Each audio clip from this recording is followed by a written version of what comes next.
Değil mi? Sen yazı getirmişsin ha. Üşümüyorsun.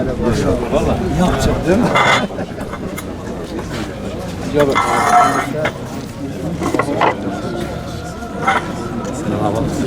Selam. Selam. Kerem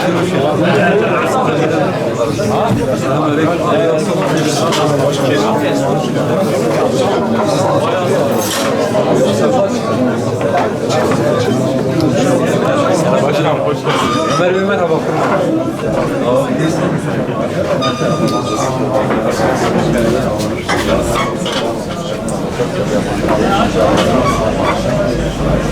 Çayı nasıl? Güzel mi?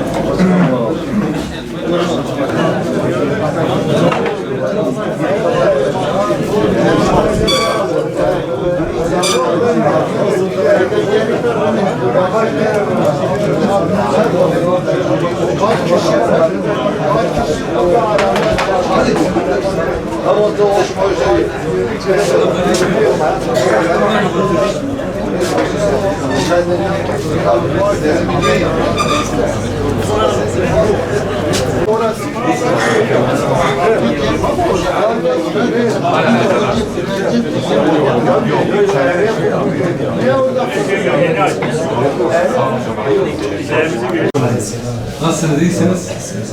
Allah razı olsun. Başlamış mı seni? Evet. Bitirmek üzere. Ne güzel. Nasılsınız, iyisiniz abi? İşler nasıl? Çok şükür.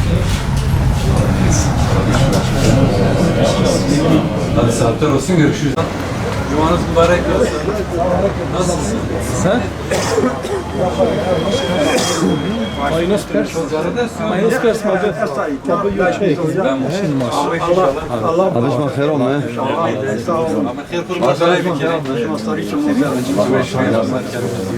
Merhaba abi. Nasılsın? Allah razı olsun. Nasılsın?